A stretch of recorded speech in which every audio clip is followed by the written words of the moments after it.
Alright guys, we're back. Got the Summit here on what's left of my workbench. I'm actually cleaning it off. Hello Optimus Prime. Anyways, cleaning it off because I'm moving. That's why I haven't posted any videos in quite a while. I've been getting a lot of stuff planned. A lot of other projects I'm starting on that I've been having to do research. But Summit's on the bench today. Not doing any work to it. It's pretty well off for now. We'll be doing some upgrades later when I get a chance, probably around tax time. But I've had a couple people ask me on. I had one guy on YouTube specifically. I cannot remember his name for the life of me. Sorry, man. I'll be sure to put your name in the description box. But I just cannot remember it at the time. 1/10 scale Traxxas Summit. Got the stock body. I just don't have the roll cage on it. Here we have the RC 4-wheel drive 40 series Mudslingers. Great tires. Love them. They're about $30 to $50 depending on where you pick them up. Axial oversized 40 series beadlocks. They're 17 millimeter. Great wheels. My only complaint is they are really heavy, and that's not a bad thing. That keeps it down. It does raise your center of gravity quite a bit.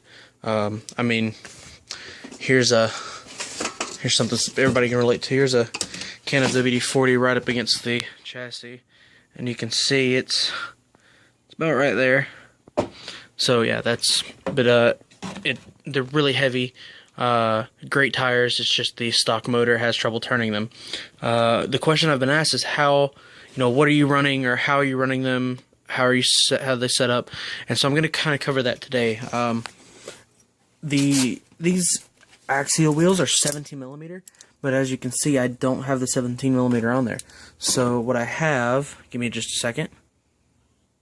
So all it is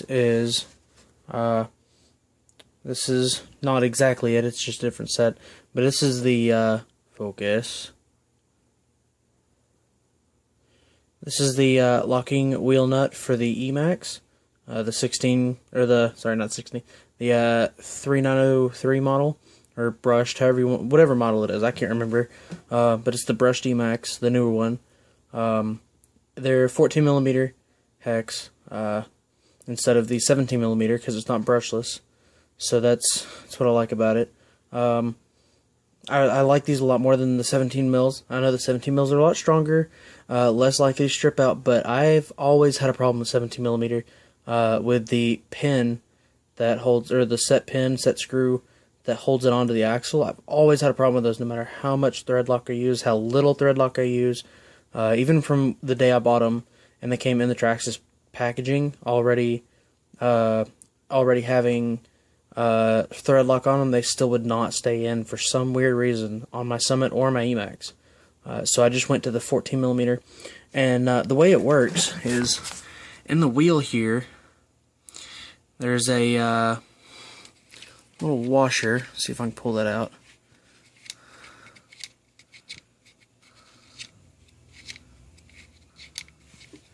Not easy. Being cheese it. I'm kidding. Yeah, here's the little washer. As you can see,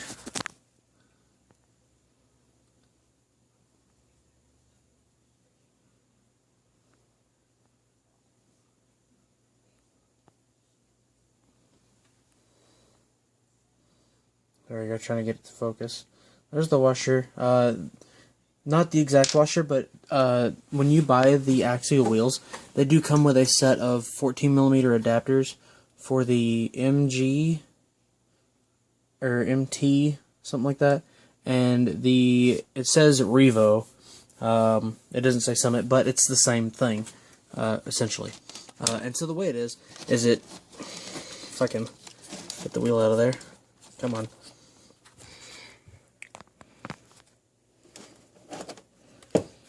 There we go. Now, here's the wheel. You got the 17 millimeter hex hole, 17 millimeter back. That is 17 millimeters. It comes with an adapter right here. Here's the adapter. 17 mil here, and the way it makes it 14 mil is you have to have the pins for the 17 mils, or for the 14 mil. Like on the Emax, I'm sure some of you know, or the brushed E-Revo, have a 14mm hex instead of the 17mm, and it's just a metal hex that slides over the axle and hooks to the pin, and what holds it in is your wheel nut, when you have the wheel on, of course. And this works the exact same way. This has the pin slot in the back. All you do is you stick it on there, give it a little push. Sometimes it works, sometimes it doesn't. And you have to make sure you line your pin up just right. I noticed a couple of these are kind of offset just a little bit for some reason, which is weird. I'll get that fixed in just a minute. But there you go, guys. That's how it's hooked up. I didn't think this video would take 6 minutes, but whatever. That's how it works. That's how I've got mine hooked up. Like I said, I don't like the 17mm. The wheels move around too much. It'll sit there and it'll actually move back and forth really bad, and it really throws it off if it's going at any speed. Of course, with these tires, it's not very fast. And these adapters, you can use them on just about any 17mm wheel. I've got a set of HPI wheels that I use them on. They work on my Proline F11s. So there you go, guys. That's how it is. Like I said, these adapters, it comes when you buy the set. When you buy the wheels, it comes with 2 wheels per set. So you have to buy 2 sets. Make sure you note that 2 sets, 2 wheels per set.